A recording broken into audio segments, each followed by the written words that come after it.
Ini kalimatnya Dokter Tina, habis Fufu Fafa terbitlah Formspring. Betul. Ya sudah confirm lah gitu. Clarified lah bahwa memang si Fufu Fafa itu adalah yang punya email Cilipari kan sebetulnya sesederhana itu. Yang saya lihat ini jangan-jangan sebuah grand design sebenarnya gitu kan. Kita tinggalkan Fufu Fafa, kita naik jet sekarang.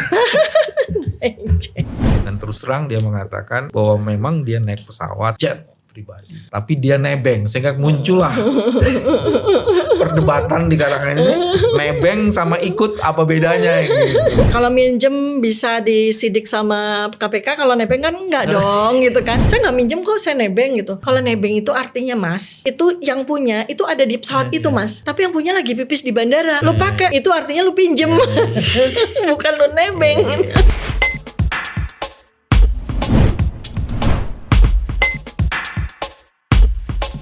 Bismillahirrahmanirrahim. Assalamualaikum warahmatullahi wabarakatuh. Teman-teman, jumpa lagi di channel ini, channel yang ingin terus-menerus membesarkan, meninggikan kewarasan. Alhamdulillah hari ini ada Dokter Tiva yang menjadi punggawa kewarasannya. Assalamualaikum dok. Waalaikumsalam warahmatullahi wabarakatuh. Di situasi kayak begini masih bisa senyum dok? Harus. Senyum itu ibadah yang sangat murah. Iya. Jadi teman-teman, senyum yang ada di channel ini mengenai Dokter Tiva akan beda dengan tulisan yang ada di X. Kalau Dokter Tiva sedang membuat pernyataan-pernyataan serem-serem itu pernyataannya. Kenapa memilih X sebagai platform untuk berkomunikasi dengan massa? Menyesuaikan dengan bahasa dan situasi ya. Jadi ambience-nya itu kan saya bedain. Sebetulnya dari sekian sosial media yang saya paling aktif itu ada 2. X sama Facebook. X sama Facebook. Ya, dan itu kelihatan sekali siapa Dokter Tiva yang sesungguhnya tuh. Kalau masyarakat netizen udah bisa melihat sebenarnya Dokter Tiva yang asli itu di Facebook itu. Yang perempuan, yang lemah lembut, yang senyumnya kemana-mana. Nah, kalau yang di X itu yang lagi jadi itu tuh. Kayak jadi penyerang. Kalau di bola, kalau bola tuh jadi striker tuh. Iya, karena perannya mau jadi begitu, jadi ya menyesuaikan bahasa-bahasanya. Bukan bahasa yang kasar sebenarnya, karena semua yang saya pakai itu ada semua di KBBI kan. Tidak kasar, memang tegas, tajam gitu. Iya, penempatannya itu yang memang harus sesuai. Yes. Gitu. Itu sebabnya teman-teman kalau lihat di X, bukan hanya Fufu Fafa yang dikomentari. Sekarang sudah berkembang lagi, terbitlah dari Fufu Fafa. Ini kalimatnya Dokter Tina, habis Fufu Fafa terbitlah Formspring. Betul. Apa yang membedakan Fufu Fafa dan Formspring? Itu dua-duanya kan ini ya, sama-sama media sosial. Iya, itu kan akunnya. Jadi ya, itu betul, akun. Nama itu. Akun dari seseorang tentu saja. Ada operator kan. Biasanya ya seperti yang kita semua juga udah tahu, netizen itu kan detektif yang luar biasa kan. Mereka itu berpadu dengan kecerdasan, dengan kejulitan, dengan ketelatenan dan sebagainya, ada menemukan. Fufu Fafa itu siapa gitu kan. Lalu kemudian yang terakhir ini yang mereka temukan ternyata tuh sama tuh akunnya Formspring itu sama ternyata. Dan apa yang dimuat di dalam Formspring yang sama dengan Fufu Fafa ini yang sudah diketahui banyak netizen? Iya, saya belum terlalu deep diving tentang Formspring-nya, tapi beberapa akun udah posting bahwa kurang lebih itu konten yang disukai oleh Fufu Fafa itu juga disukai sama akun yang terakhir ini. Preferensinya apa, kesenangannya apa, terutama dalam konteks menyukai menyukai situs-situs yang seks, kemudian pornografi dan sebagainya yang ekstrim ya, sampai di level ekstrim gitu kan. Nah, itu yang juga terkonfirmasi dari investigasi riset yang dilakukan oleh pakar telematika kan, Pak Roy Suryo kan juga sudah melakukan sesuai kepakaran beliau. Kalau yang saya baca dari beberapa pernyataan itu, pertama penggunaan bahasanya itu bahasa-bahasa yang tidak senonoh ya. Bahasa-bahasa yang berkaitan dengan isu seks. Pernyataan-pernyataan yang merendahkan orang, dan di situ ada nilai penghinaan dan macam-macam seperti itu. Nah, yang menarik di Formspring ini, nama inisialnya tuh yang kemudian dikaitkan atau dikonotasikan sama itu Raka Generally. Jadi kemudian Dan itu bahasanya kemudian oleh netizen tuh dikulik dan itu ada kesamaan-kesamaan penggunaan frasa. Macam-macam seperti itu. Sama waktunya juga ya. Jadi waktunya tuh ketika Fufu Fafa bilang begini, si Front Spring tuh juga bilang begitu. Jadi sama persis seperti dia punya alter akun yang lain ya. Dia punya yang GNR Lee. Ya itu punya, Raka General. Ya itu ada lagi kan yang dia bilang kalau dia lupa passwordnya sehingga dia nggak bisa pakai lagi. Akhirnya dia pakai Fufu Fafa. Iya betul tuh ada istilahnya apa itu ya?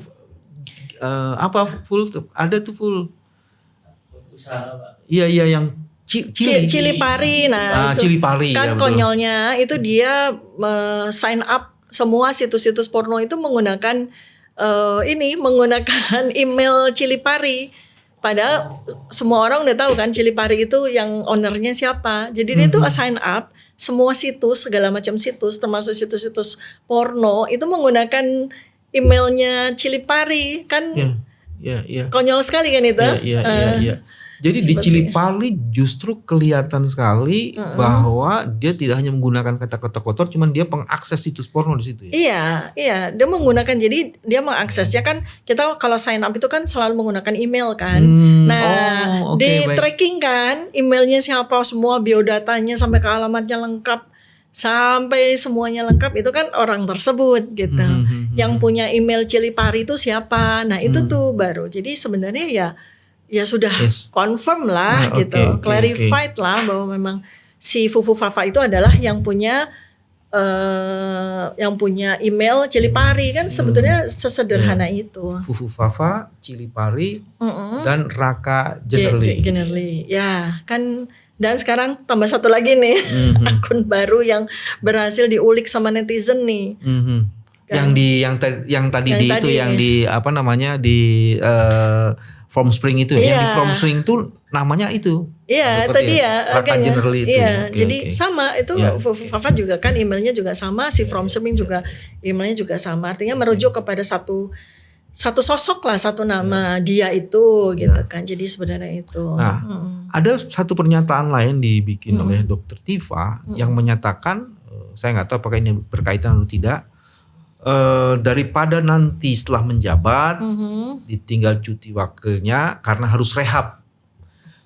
Konsentrasi saya di kata rehab sebenarnya. Rehab, oke. Apakah orang yang addicted ini adalah orang yang memang salah satunya menggunakan kata-kata atau frasa-kata yang tidak senonoh dan itu juga berbasis karena dia jadi orang yang entah itu pelanggan, entah itu maksudnya sih orang cuman punya daftarnya nggak mungkin. Nah, itu memang kan Dokter Tifa kan dokter, memang ada pengaruhnya itu. Ya sebetulnya kan apa yang kita lakukan di sosial media itu kan sebetulnya menunjukkan bagaimana perilaku maupun perangai kita kan. Sebetulnya aktivitas kita sehari-hari itu kan sekarang ini dalam dunia yang sudah terbelah peradabannya itu kan apa yang kita lakukan di dunia nyata itu kan terpreferensikan, termanifestasikan melalui jari-jari kita nih kan. Orang kan tidak sadar itu. Ada sebuah perubahan. Jadi kita kalau kita di dunia nyata kita bicara ataupun menunjukkan perilaku kita itu dengan bahasa tubuh kita, dengan kata-kata yang kita keluarkan, dengan perangai kita maupun kita pergi kemana, panti pijat kayak kemana-mana gitu kan. Itu adalah sebuah perilaku fisik. Sekarang kan udah diubah nih. Jadi perilaku digital karena kita udah masuk dalam sebuah peradaban yang nantinya tahun 2025 kita 80% mungkin 90% kita udah digital, masuk di dalam sebagai manusia digital kan. Itu kan terjadi perubahan sehingga jari-jari ini mewakili semua preferensi, semua perilaku, semua perangai aktivitas jarimu kita. Adalah dirimu gitu ya. Ya, jadi artinya kita bisa saja dengan mudah itu melihat bahwa kalau aktivitas seksual dia, preferensi seksual dia itu seperti itu, berarti itulah yang dia lakukan secara physically kan gitu sebenarnya. Dari mana kemudian frasa kata rehab diletakkan pada situ? Memang dia jadi addicted gitu? Iya, gini sebenarnya kan dari atas dugaan ya, atas dugaan yang juga itu ada data-data walaupun memang harus dibuktikan bahwa sosok ini, orang ini kan juga memiliki kebiasaan atau habit menggunakan narkoba lah gitu ya. Jadi banyak kan rumor ke situ. Diduga seperti itu. Okay. Nah, saya mau jelaskan dari sisi ilmu neuroscience ya bahwa semua adiksi, semua ketergantungan itu letak di otaknya itu sama. Jadi ada sebuah sirkuit begitu di tengah bagian otak itu yang ngatur semua adiksi, ketergantungan itu semua ada di situ. Ketergantungan rokok, ketergantungan narkoba, ketergantungan makan, ketergantungan seks, ketergantungan korupsi, itu semua ada di situ. Ada di situ tuh, pusatnya ada di situ. Nah, ketika seseorang itu sudah mengalami adiksi, maka kerusakan otak yang ada di bagian itu makin lama akan makin permanen. Jadi kerusakan itu mulai dari reversible sampai ke irreversible. Ketika reversible, maka bagian dari otak tersebut, sel-sel otak maupun jaras-jaras otaknya itu masih mampu untuk dilakukan perbaikan. Mungkin dalam konteks kalau masih reversible itu masih dalam kesadaran, kemudian namanya cognitive behavior treatment, CBT kalau orang psikolog, kemudian perilaku spiritual, misalnya kayak orang adiksi narkoba dibawa ke Suryalaya, kemudian dilakukan brainwash secara spiritual gitu, masih bisa reversible. Tapi kalau irreversible, permanen kerusakannya, dan ini kita khawatir sekali. Sebab kalau dia permanen, berarti kerusakan otak itu sifatnya permanen, itu akan membuat tidak hanya kepribadiannya yang berubah, tapi jiwanya pun berubah. Mulai dari yang mungkin sifatnya sosiopati menjadi psikopati. Apa itu sosiopati? Sosiopati itu masih pat itu artinya penyakit ya. Jadi penyakit atau gangguan yang bersifat sosial. Mungkin kalau misalnya dia ngumpat lah, dia menghina, dia memaki, atau dia preferensi untuk melihat hal-hal yang porno, atau dia melakukan aktivitas seksual yang abnormal dan sebagainya, itu sifatnya masih sosiopat aja. Artinya dia mungkin masih malu dan segala macam. Nah, kalau udah menuju kepada permanen atau menuju kepada irreversible, dia udah melakukan itu tanpa malu-malu, dan ini yang kelihatan di bagaimana aktivitas jari dari Fufu Fafa ini. Karena eksesif sekali loh. Dia tuh kalau ada yang satu akun itu dia melakukan penelitian terhadap waktu. Itu dia bisa lakukan 24 jam loh. Iya, dia menghina, dia mencaci, dia mengolok-olok secara brutal, maupun dia menyebut tentang hal-hal yang konteksnya seksualitas, misalnya menyerang beberapa katakanlah wanita-wanita gitu kan, dengan menyerang organ intimnya dan segala macam gitu. Itu tuh hampir 24 jam loh aktivitas. Sembari mengakses. Jadi jangan lupa bahwa itulah sudah terjadi kan. Kita pun udah terjadi. Jadi aktivitas kita yang kita lakukan secara fisik itu udah kita lakukan secara jari. Ya kan? Siapa kamu adalah bagaimana jarimu berbicara dan bekerja itu kan. Jadi artinya ini udah adiksi nih. Artinya berarti dugaannya, kalau kita mau sambungkan kedua dugaan bahwa dia mengalami kecanduan narkoba, artinya kau sudah adiksi nih, ya kan? Kemudian kecanduan seks udah adiksi, berarti dia mengalami double adiksi kan? Sementara tempatnya kerusakan itu di otak itu tempatnya sama. Nah kalau kayak gini ya butuh rehab. Dalam konteks itulah rehab dibutuhkan. Jelas butuh rehab, sebab kalau dia udah menyeberang, berubah dari sosiopat menjadi psikopat, itu bahaya sekali. Kalau psikopat berarti kerusakan otak yang sifatnya udah menetap itu akan mengganggu jiwanya, sehingga dia tidak bisa lagi membedakan mana yang benar, mana yang salah, mana yang baik, mana yang buruk, mana perbuatan baik, mana perbuatan jahat, mana yang keji sekali, sangat keji dan sebagainya, dan itu sangat membahayakan. Kalau yang modelnya kalau udah psikopat ini berarti udah nggak bisa direhab loh. Bukan direhab nanti, berarti udah harus di terapinya pun harus pakai listrik karena kan udah pakai dikasih kejut gitu ya. Iya kan, seperti itu gitu. Macam-macam, dan jarang sekali yang bisa ini. Cuma saya udah diskusi dengan teman-teman psikiater juga. Jangan pakai istilah psikopat, nanti dia nggak bisa dihukum. Benar kan itu? Iya betul. Kalau dia udah schizofren gitu kan, udah gangguan jiwa yang bersifat menetap, jangan pakai kata schizofren. Kalau psikopat masih mungkin ya, psikopat itu dengan tanda dan gejala tertentu kan masih bisa. Contohnya misalnya kayak robot gedek. Waktu itu kan ada yang pemerkosa yang dimutilasi anak-anak kecil itu kan akhirnya dinusa kembangkan. Karena psikopat kan itu masih bisa. Tapi kalau schizofren, schizofren itu gangguan jiwa yang paling berat. Karena kepribadian dia, jiwanya dia, fisik dia itu terpecah belah. Itu ngeri banget tuh. Baik. Jangan sampai, karena saya juga mesti sampaikan kepada masyarakat, kalau Anda atau siapapun juga udah mengalami adiksi dan tidak segera direhab di tahap awal, tidak segera di treatment di tahap tengah, dan tidak segera dilakukan terapi-terapi yang katakanlah sampai otaknya harus dipotong, yang rusak dan segala macam. Harus dipotong otaknya? Oh iya, harus begitu. Kalau udah permanen banget dan udah terpecah tuh antara jiwa, fisik, kemudian kepribadian dan sebagainya, itu schizofrenia itu cara untuk melakukan perbaikan kepada yang bersangkutan ya bagian otak yang rusak tuh dipotong aja. Hilangkan. Seperti itu. Itu sebabnya kemudian ketika pendapat masyarakat terpecah, dia tidak mengetahui dampak, maka itu jadi masalah ya. Karena ada satu orang yang dikenal, profesor mengatakan, sudahlah lupakanlah.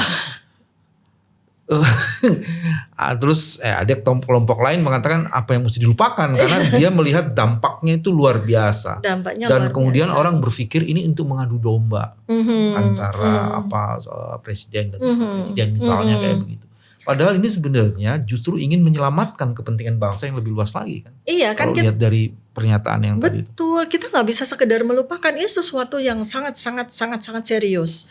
Kalau kita lihat dari sejarah bangsa dan negara ribuan tahun yang lalu, berapa banyak sebuah negara atau bangsa dipimpin sama orang yang psikopat atau schizofren.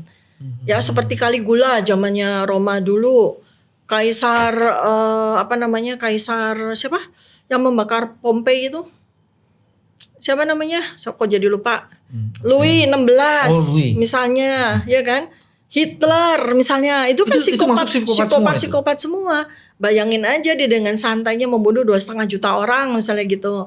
Dia dengan santainya bakarin ibu kotanya, dibakar. Kaisar Nero, saya baru ingat. Kaisar Nero dengan santainya karena dia pengen lihat gimana sih kalau ibu kota dibakar, dia bakar semua.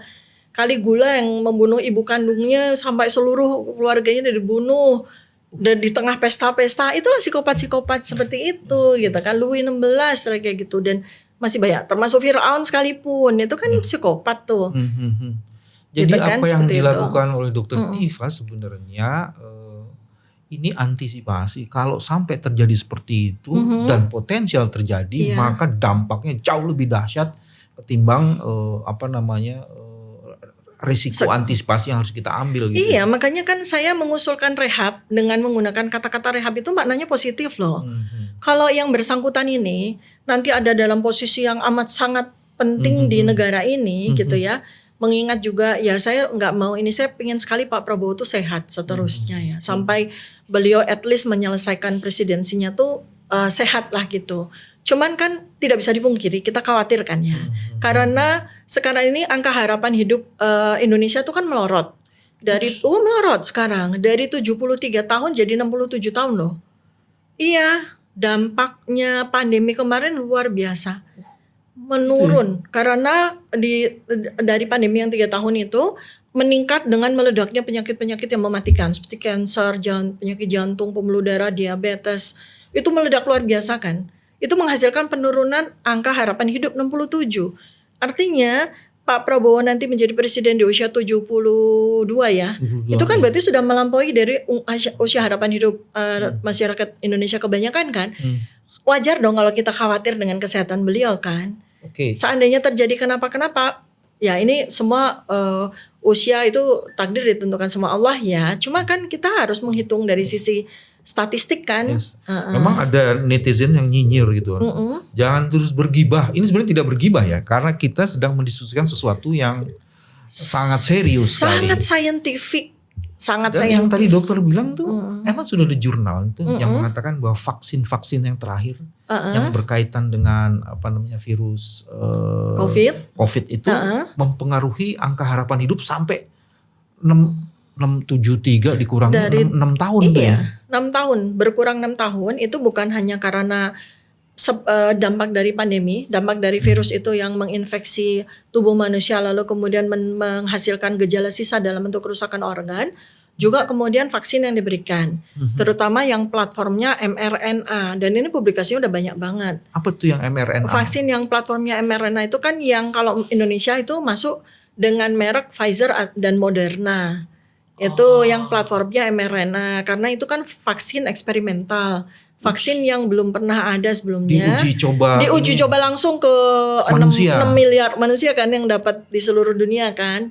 Itu dampak dari uji coba eksperimental terhadap 6 miliar ya yang mendapatkan Pfizer, Moderna dan vaksin yang berplatform mRNA yang lain yang nggak masuk Indonesia kan banyak juga merek-merek yang lain itu dampaknya baru terbaca sekarang. Namanya tuh vigilant ya. Vigilant itu artinya dampak jangka pendek, menengah dan panjang terhadap pemberian sebuah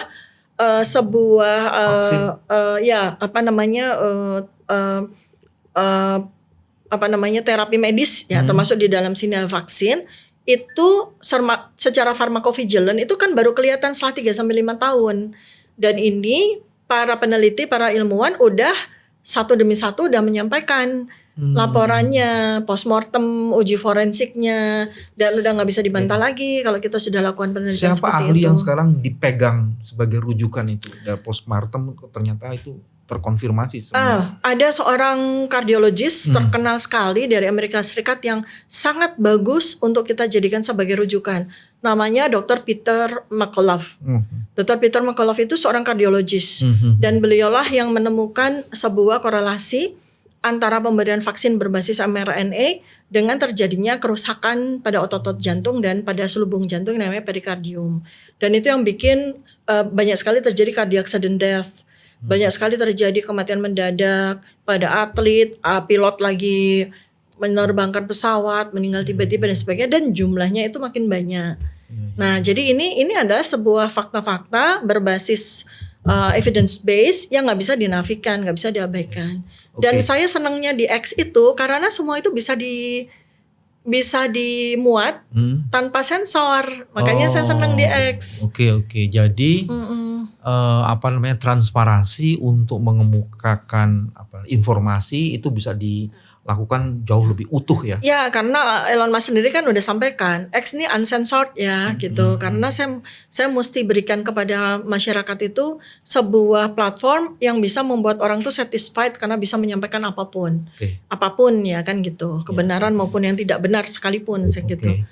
Balik ke Fufufafa itu. Nah, yang menarik di Fufufafa maupun yang sekarang sudah ada di Formspring itu, saya mendapat kesan otoritas itu tidak melakukan konfirmasi klarifikasi sehingga Fufufafa itu menjadi berkembang. Pernyataan dari Menko atau dari menteri yang mengurusi komunikasi juga seperti itu. Terbatas, sederhana dan agak kalau menurut saya nggak mau bilang bodoh ya, agak lebih seperti itu gitu loh. Kalau saya lihat tuh lebih pada ketakutan daripada bodoh ya. Nah mungkin juga saya nggak bilang bodoh, cuma itu ya. Lebih ketakutan daripada bodoh karena orang takut itu kehilangan kecerdasan kan. Fear ketakutan akan sesuatu itu kan bikin, kalaupun dia misalnya dia cerdas pun akan kehilangan kecerdasannya dan seperti melihat orang yang insane atau melihat orang yang bodoh gitu ya. Padahal dia hanya ketakut. Nah sepertinya juga tidak ada satupun orang yang ataupun pihak yang dalam konteks bagian dari kekuasaan, bagian dari rezim saat ini yang sanggup atau bisa bicara yang kalau si pemilik orang yang diduga punya akun ini dia menolak, dia mengcounter itu oke aja karena dia punya hak untuk itu. Tapi institusi negara tidak bekerja untuk mengkonfirmasi dan mengklarifikasi, menurut saya ada konyol gitu. Ya, berarti kan siapa yang punya kan gitu kan? Siapa yang punya? Berarti ini orang yang amat sangat penting kan?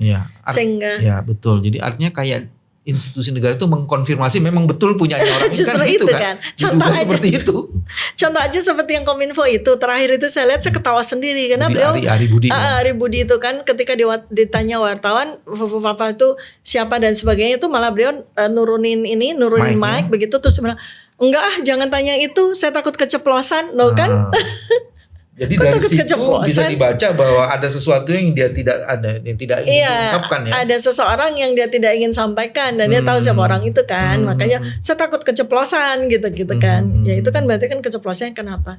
Tapi Pak Bambang itu yang lebih melihat ada sebuah mungkin benang merah tapi belum jadi utuh juga nih benang merahnya. Karena menarik sekali ketika pada suatu ketika tiba-tiba saja fenomena Fufu Fafa ini kan keluar di sosial media gitu, dan ternyata bukan dari sisi ungkapan-ungkapan porno, seks dan sebagainya, tapi yang menurut saya justru harus dicermati itu adalah hinaan-hinaan yang amat sangat keji dan brutal. Dan itu menghina banyak kalangan loh. Menghina ke banyak kalangan, terutama sebetulnya calon gitu kan ya, calon pemimpin kita yang paling banyak dihina dengan begitu keji, dengan tuduhan-tuduhan yang begitu keji, dengan pokoknya dihina tuh gimana sih? Pak SBY dan AHY juga kena juga bukan cuma satu pihak ya, tapi yang saya lihat ini jangan-jangan sebuah grand design sebenarnya, gitu kan. Saya lihat ya, ini hipotesis. Apa tuh hipotesisnya? Apa tuh grand hipotesis design? Bukan asumsi, bukan presumsi, karena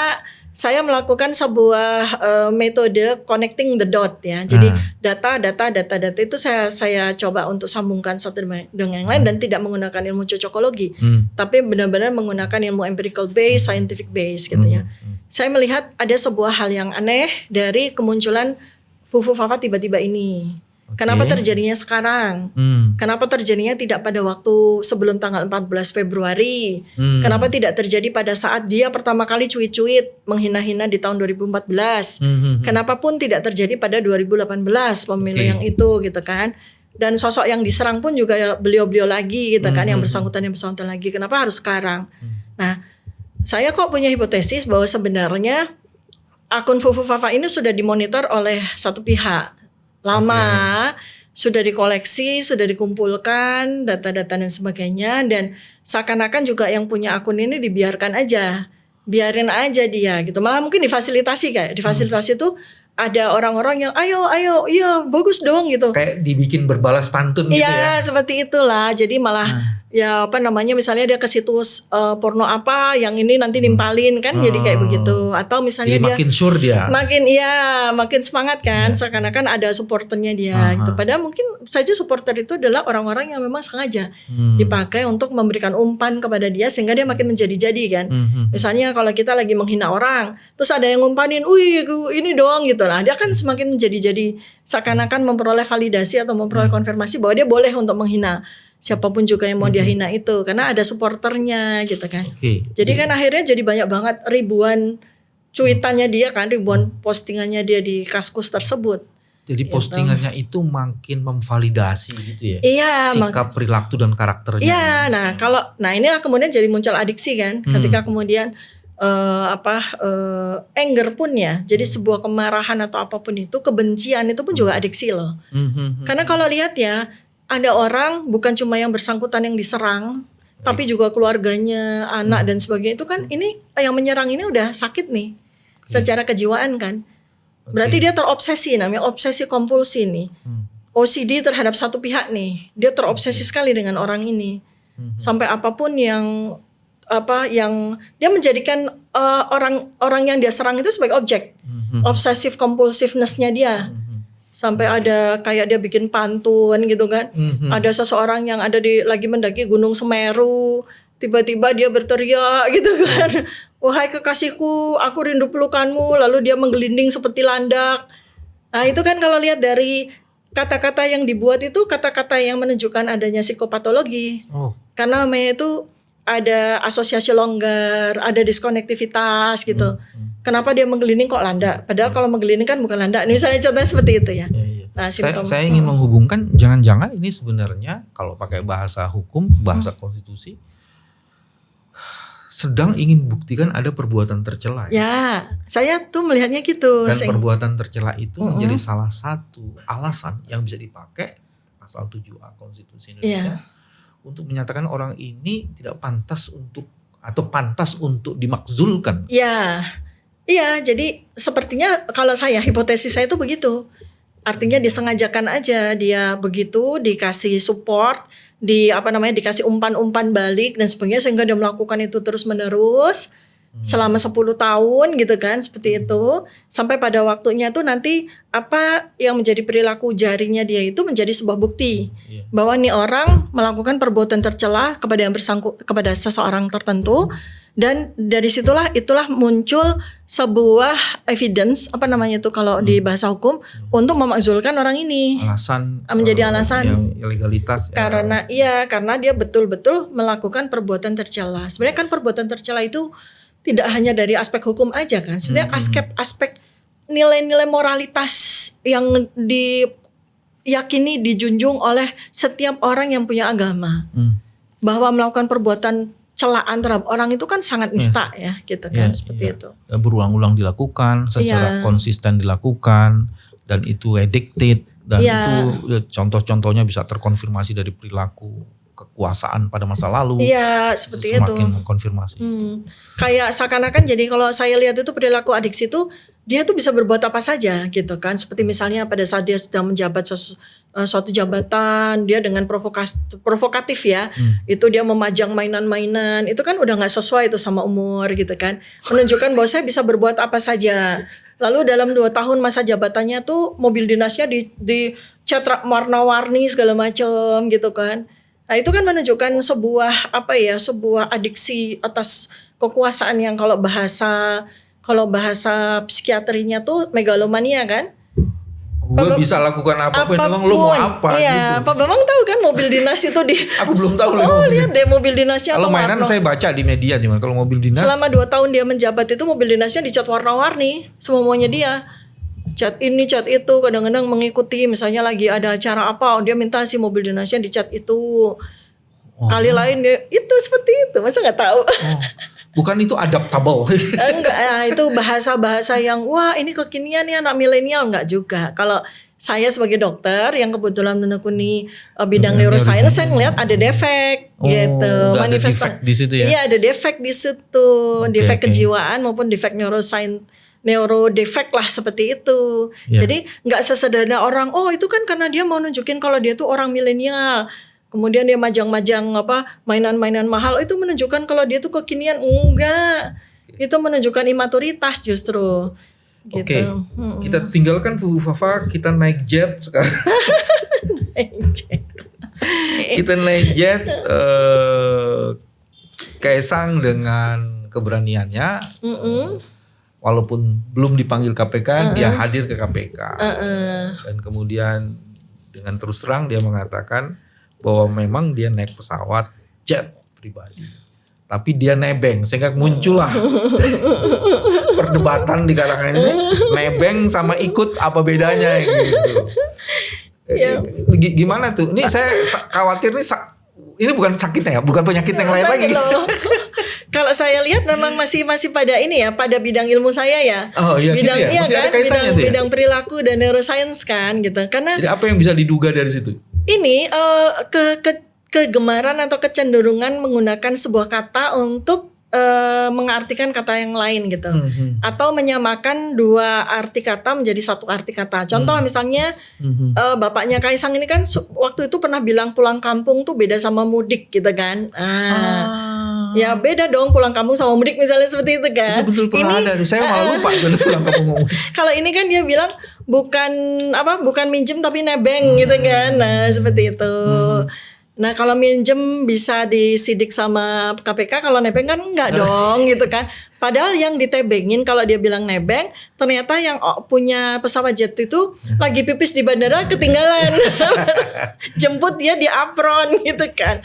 Jadi ini kayaknya ada kesenangan-kesenangan tertentu pada keluarga ini ya. Ya mungkin itu genetik loh kalau mau Iya loh, jadi bisa sampai ke situ ya. Artinya memanipulasi kata-kata sampai pada level berbohong. Karena kalau kita lihat dari sudut ilmu jiwa ya, bohong itu serius ya. Berbohong atau sengaja melakukan manipulasi kata-kata, kemudian mendenial sesuatu yang dia lakukan dengan santai dan sebagainya. Misalnya Pak akun Fufu Fafa itu akunnya siapa? Tanya aja sama emboh lah gitu ya, pakai bahasa Jawa, emboh lah, tanya aja sama takon wae sama pemiliknya kan gitu ya. Itu kan sebetulnya adalah sebuah manipulasi ya dari situ, dan sebenarnya kebohongan terselubung. Dia tahu, walaupun dia tahu dia siapa yang punya, tapi dia bilang emboh lah takon wae sama yang punya akun misalnya. Kayak gini, saya nggak minjem kok, saya nebeng gitu. Kalau nebeng itu artinya Mas, itu yang punya itu ada di pesawat itu Mas. Tapi yang punya lagi pipis di bandara. Lu pakai itu artinya lu pinjem. Bukan lu nebeng. Ya. Jadi tapi dari sisi scientist ya itu bisa dilihat penggunaan itu kok kayak kalau terus-menerus jadi kayak manipulatif gitu. Ya, itu pertama. Kemudian yang kedua adalah itu loh yang saya perhatiin ya, dan ini juga defek secara neuroscientific ya. Ini tidak bersalah gitu. Itu bahaya ya. Jadi orang melakukan sesuatu yang secara normatif, secara hukum, secara kesepakatan itu ada sesuatu yang salah, tapi dia melakukannya itu dengan santai. Dia melakukannya seakan-akan nggak ada salah gitu. Dengan santuy. Dengan santuy gitu.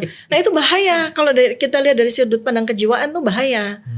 Karena dasar orang itu bisa dianggap kejiwaannya normal ya, pada titik normal itu adalah ketika dia bisa membedakan perbuatan baik dan perbuatan tidak baik. Kalau seseorang udah nabrak, dia tidak bisa lagi membedakan mana perbuatan baik dan mana yang tidak. Wah itu bahaya secara kejiwaan. Menuju kepada arah psikopati atau ke arah schizofreni gitu kan.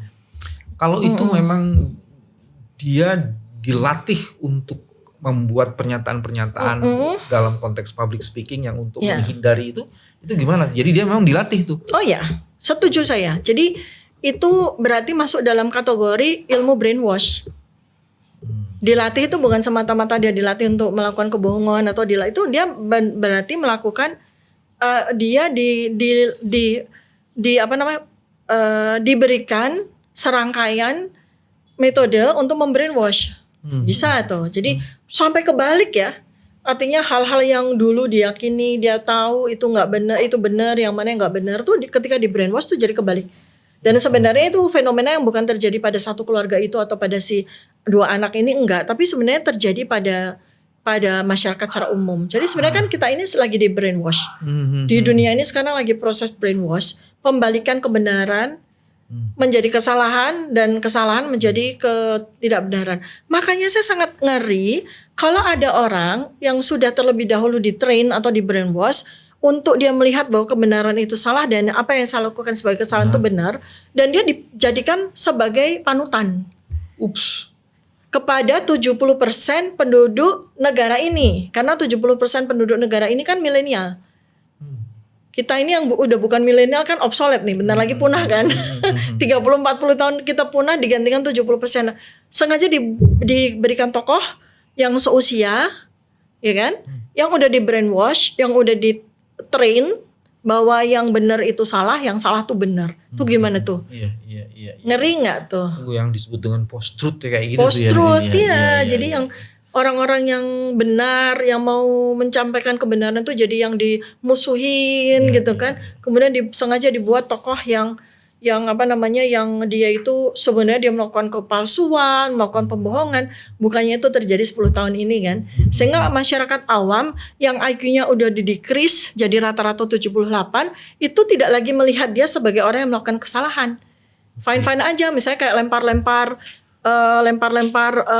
kaos gitu kan, dari mobil dilempar-lempar kaos terus orang mengerubungin ngambilin gitu kan.